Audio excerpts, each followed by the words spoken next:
ਇਹਦੇ ਤੇ magnetic force ਕਿੱਧਰ ਨੂੰ ਲੱਗਣੀ ਹੈ,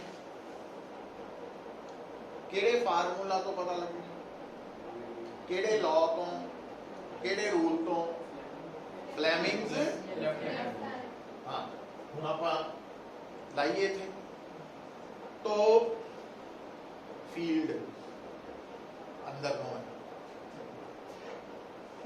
चार्ज पॉजिटिव बनया तो जिधर ਨੂੰ वेलोसिटी वही करंट है, तो फोर्स ऊपर ਨੂੰ लगू है ना।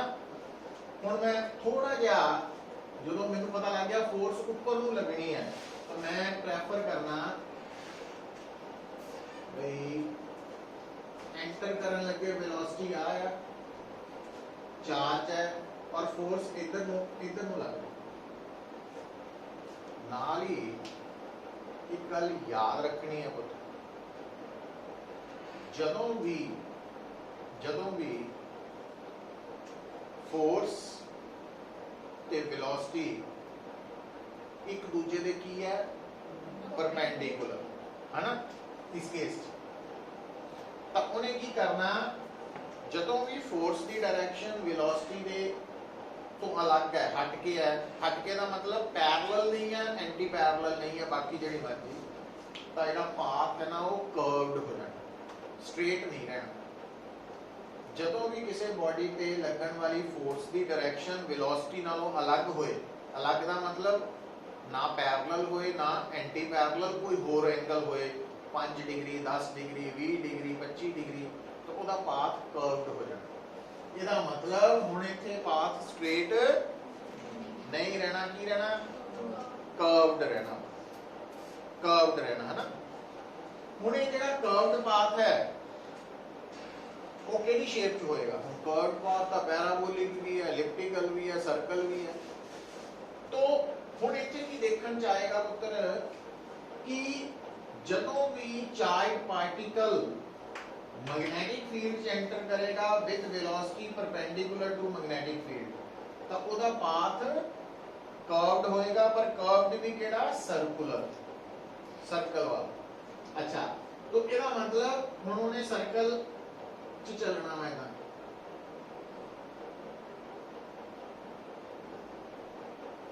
सर्कल च चलना, पूरा सर्कल नहीं बनना, सर्कल च चलना, अब circular path.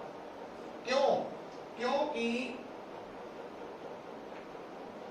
Magnetic force velocity दे परपेंडिकुलर सर्कुलर पाथ है। हुण आ जेड़ा सर्कुलर पाथ होना ਇਹਦਾ रेडियस भी होएगा, समझ गए गल ਨੂੰ।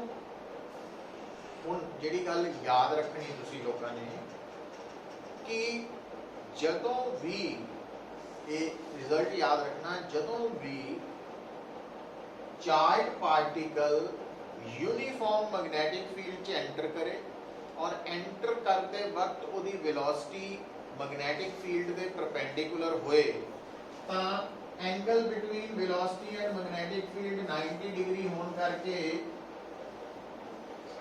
मैग्नेटिक फोर्स मैक्सिमम हो जानी है।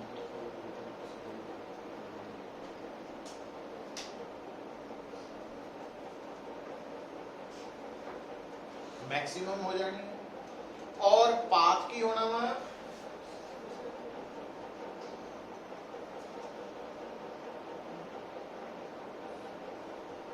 सर्कुलर, सर्कुलर पाथ होना।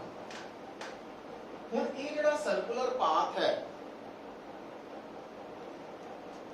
इहदे लई जदों आपां सर्कुलर पाथ कहता तां इहदा रेडियस भी तो होएगा ही, ਜਿਹੜਾ सर्कुलर पाथ है ਇਹਦਾ रेडियस होएगा, चाहे सर्कुलर आर्क ही होए ਉਹਦਾ रेडियस ਹੁੰਦਾ, बट ਉਹਨੂੰ रेडियस ना कह के रेडियस ऑफ कर्वेचर कह ਦਿੰਦੇ ਆ टेक्निकली। तो रेडियस होएगा, रेडियस होएगा प्लस सर्कल का सेंटर भी होएगा, दोनों चीज़ां होंगी।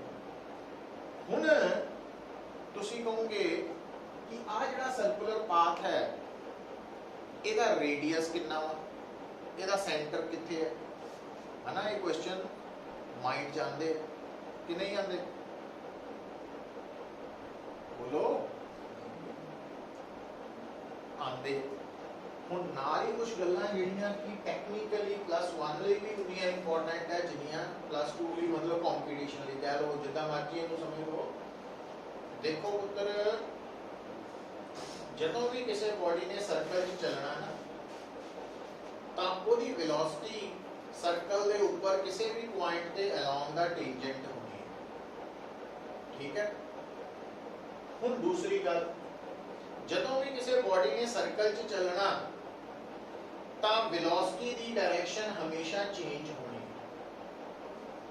तो इस करके जिहड़ा सर्कुलर पाथ है ना ਉਹਦੇ ਚ ਜਦੋਂ ਵੀ ਬੋਡੀ ਨੇ ਚੱਲਣਾ ਉਹਦੀ ਵੈਲੋਸਿਟੀ ਦੀ ਡਾਇਰੈਕਸ਼ਨ ਨੇ ਹਮੇਸ਼ਾ ਬਦਲੀ ਜਾਣਾ। ਪਰ ਵੈਲੋਸਿਟੀ ਦੀ ਡਾਇਰੈਕਸ਼ਨ ਹੈ ਡਾਇਰੈਕਸ਼ਨ ਆਫ ਮੋਸ਼ਨ, ਪਰ ਵੈਲੋਸਿਟੀ ਦਾ ਦੂਜਾ ਪਾਰਟ ਹੈ ਮੈਗਨੀਟਿਊਡ ਸਪੀਡ। ਸਪੀਡ ਬਾਰੇ ਜਦੋਂ ਅਸੀਂ ਗੱਲ ਕਰਦੇ ਹਾਂ ਤਾਂ ਅਸੀਂ ਕੱਲ ਇਹ ਡਿਸਕਸ ਕਰ ਚੁੱਕੇ ਹਾਂ ਕਿ ਮੈਗਨੈਟਿਕ ਫੀਲਡ ਦੇ ਅੰਦਰ ਚਾਰਜ ਪਾਰਟੀਕਲ ਤੇ ਮੈਗਨੈਟਿਕ ਫੋਰਸ ਲੱਗ ਵੀ ਸਕਦੀ ਹੈ ਨਹੀਂ ਵੀ ਲੱਗ ਸਕਦੀ और वो फोर्स जे लग रही है तो मैक्सिमम भी हो सकती है। जिदा आप पहले पार्ट देखिया कि चार्ज पार्टिकल मैग्नेटिक फील्ड च एंटर किया पर उत्ते मैग्नेटिक फोर्स नहीं सी लगी, पर जदों परपेंडिकुलरली एंटर किया तो मैक्सिमम मैग्नेटिक फोर्स लगी। पर मैग्नेटिक फोर्स लगे ना लगे वर्क डन होदा कल दसिया ही कि होंदा 0। तो क्योंकि इतने चाहे मैग्नेटिक फोर्स लग रही है और मैक्सिमम लग रही है वर्क डन 0 है। और वर्क डन 0 का मतलब स्पीड कांस्टेंट पे वेलोसिटी नहीं काइनेटिक एनर्जी कांस्टेंट। हुण थानू वापस आओ थानू मैं की क्या कि पाथ केड़ी नेचर दा वा पर इस सर्कल ते जदों बॉडी मूव कर रही है तो उसकी स्पीड की है कांस्टेंट। सर्कल दे विच जदों भी स्पीड कांस्टेंट हुई तो उस मोशन नूं कहने आ यूनिफॉर्म सर्कुलर मोशन। ठीक है। यूनिफॉर्म सर्कुलर मोशन सर्कल दे ऊपर जिथे मर्जी पॉइंट ले लो यूनिफॉर्म सर्कुलर मोशन सर्कल दे ऊपर जिथे मर्जी पॉइंट ले लो मतलब आ पार्टिकल कुछ देर बाद इथे हो फिर इथे भी हो हर पॉइंट पे जेडी फोर्स लगनी है सर्कल दे विच यूनिफॉर्म सर्कुलर मोशन ओदी डायरेक्शन हमेशा towards the centre of circle लगनी अलोंग द रेडियस। ਇਹਦਾ मतलब हम प्रैक्टिकली समझाने ਲਈ मैं गल कि ਇੱਥੇ फोर्स किधर ਨੂੰ लग रही है वेलोसिटी ਦੇ परपेंडिकुलर। सो ਇੱਥੇ वेलोसिटी किधर ਨੂੰ होनी टेंजेंट। ਇਹ टेंजेंट ਦੇ परपेंडिकुलर कौन होता रेडियस। तो फोर्स इतना लगनी फोर्स इथे आ बनना टेंजेंट फोर्स इतना बननी है ना। हुण तुसी कि चाहे इस फोर्स वाली लाइन को एक्सटेंड करो इतना चाहे इहदी को एक्सटेंड करो इतना चाहे इतना करो ये सारियां ने किथे जाके मीट करना सेंटर सेंटर दे का वो पॉइंट सेंटर समझ गए गल। तो इस सर्कल का सेंटर नजर आ गया सानू कितना आया नजर क्योंकि ये तो आप रफ जिहा सर्कल बनाया ना तो जे एग्जैक्ट सर्कल बनाने तो उहदे ऊपर जिथे मर्जी पॉइंट्स लैके टेंजेंट दे परपेंडिकुलर रेडियल लाइन ड्रॉ करो सारियां रेडियल लाइंस इक्को जगह ते मीट करनियां वो सेंटर है सर्कल। तो हुण इहदा रेडियस कितना होਊ रेडियस कढण लई सानू सोचना पैना होਊ जदों भी कोई बॉडी सर्कुलर पाथ फॉलो करती और उसकी स्पीड सर्कुलर पाथ के दौरान कांस्टेंट रहे मतलब यूनिफॉर्म सर्कुलर मोशन ता उस बॉडी को सर्कल च घूमण लई जिहड़ी सेंट्रीपिटल फोर्स चाहिए सर्कुलर मोशन च की चाहिए सेंट्रीपिटल फोर्स इज कौन प्रोवाइड करेगा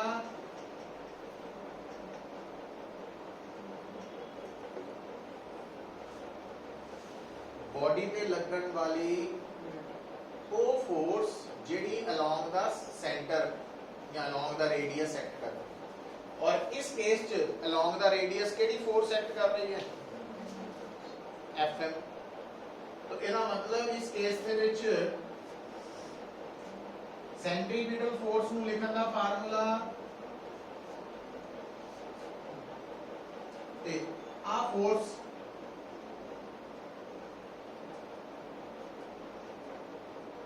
R is equal to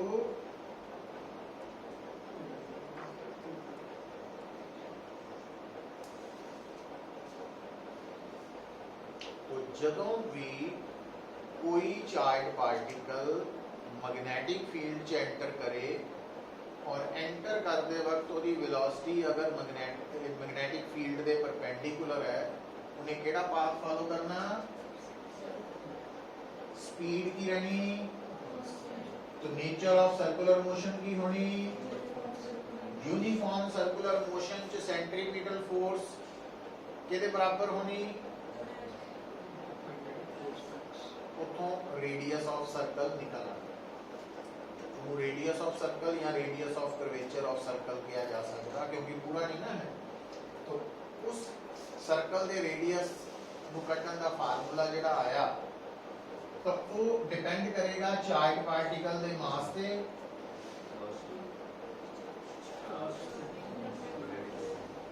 ठीक है अच्छा हम ਇਹਦੇ ਵਿੱਚ ਆਪਾਂ ਬਾਕੀ ਕਨਸੈਪਟਸ ਪੜਾਂਗੇ ਇੱਥੇ ਤੱਕ ਪਹੁੰਚ ਜਾਓ ਇਹ ਸਮਝ आई है